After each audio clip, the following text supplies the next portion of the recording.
Welcome back to another video. Today I'll be showing you how to assemble a Dana 44 Bronco front end equipped with a GM disc brake conversion. I'll be covering the axle, the backing plate, the spindle, the inner and outer hub bearings, and obviously the hub and rotor. I will also be covering some specific upgrades that we recommend when doing an install like this. Before we get started, I do want to point out that some of these instructions can cross over to other applications, whether that be different components or an entirely different vehicle. But what we're gonna do today is focus on what I'm working with, and again, that's my 1976 Ford Bronco, aka the Pitbull.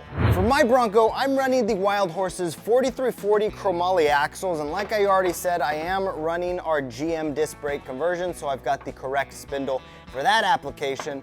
Now, one thing that you guys will want to consider is upgrading from the stock spindle bearing to our self-lubricating Extreme Spindle Bushings. These bushings offer superior protection against sand and mud getting into your spindle, way outperforming the old spindle bearing. So overall, they just provide a way longer lifespan to your Dana 30 or Dana 44 spindles. So long story short, they're super durable. We highly recommend upgrading them on your next install, regardless of the spindle that your application requires. Now, like I said, I'm using the GM spindle, and because I'm using our aftermarket axles, I'm gonna go ahead and use the 71 to 79 outer axle seal as compared to the 66 to 72 spindle seal. Now this is where it can get a little hairy explaining things, so if you have any questions about what you have or what you should use, go ahead and visit the website, or better yet, give us a call. We'd be happy to walk you through it. The last upgrade that I'll be covering is the Stage 8 Spindle Locknut Kit. This kit is the strongest of the strong, and if you watched my last video, then you understand why I need this. I'll highlight a few more of those points later, but for now, it's time to start plugging all of that in. So the first thing you want to do is, if you're installing the later model seal, you want to install the Slinger first. So you're just going to get that in position. Obviously, you're going to want your axle in some type of jaw horse or a vise or something like that. Now, if you're lucky enough to have an old spindle laying around, you can use that to smash that Slinger into place. That is, of course, if your spindle isn't completely jacked up, which mine will not even slide down onto the axle. Lucky for us, we have a special tool for this consisting of an old spindle end. So we're just gonna use this to smash that Slinger onto the axle. That's all she wrote, folks. Next, you'll want to install the extreme bushing into the spindle. A socket of similar circumference works well in tandem with something like a jaw horse, and of course, the old faithful hammer. One thing to know about the extreme bushing installation is there are a couple different ways that you can install this. You can install it like I did and push the extreme bushing all the way down. We've got about a 1/4 inch, maybe a little bit less, between the bushing and the back of the spindle. If you install it that way, you are going to want to run the small seal. That'll just go with the flat part of that seal towards the bushing, like so.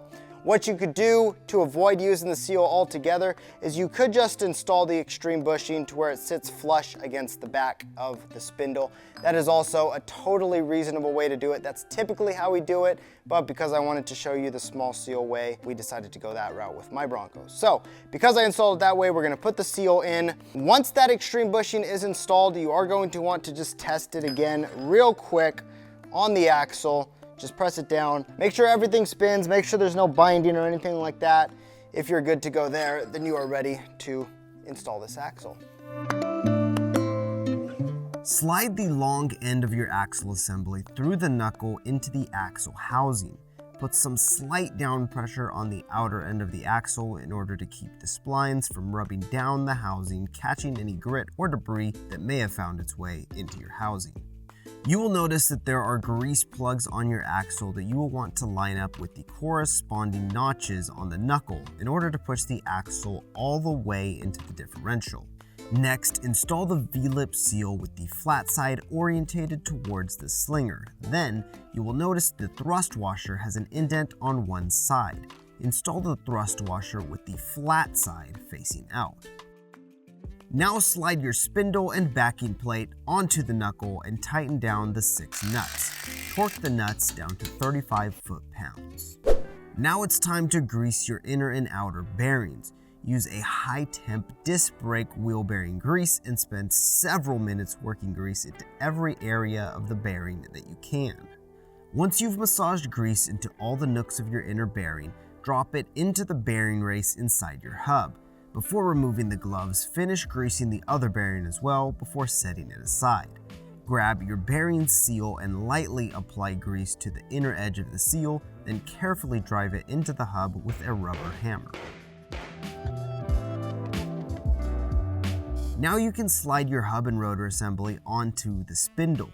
Grab the outer bearing and slide it carefully through the hub onto the spindle, ensuring that it slides on straight. It is a tight fit, but the bearing should slide onto the spindle without issues. If your bearing gets hung up, you are not sliding it in straight enough and may need to remove the bearing and try again. Next, it's time to install the Stage 8 Spindle Locknut Kit. First, install the thrust washer. Next, line up the notch on the notched washer with the indent in the spindle and slide it into place.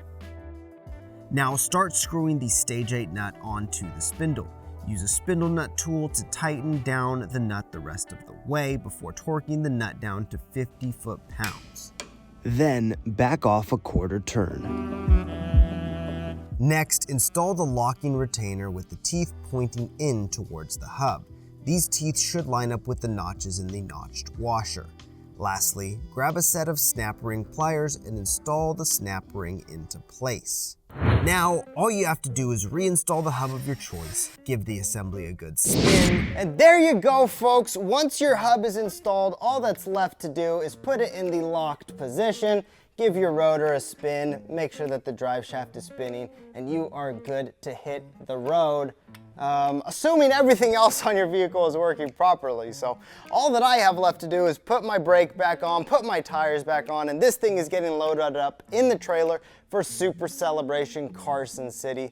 Super stoked for that event. We hope to see you guys out there. But anyways, if you guys have any questions about this install and everything that we did, definitely feel free to drop those questions down below or give us a call. Or if you just got a question about anything in particular about your Bronco, we would be happy to help. Definitely visit the website because that's got a lot of great Bronco knowledge and information. And make sure you subscribe to the channel. Become one of the horsemen. We would love to have you. And I just got to clean up this mess. So with all of that being said, we'll see you guys out there on the trail. Peace!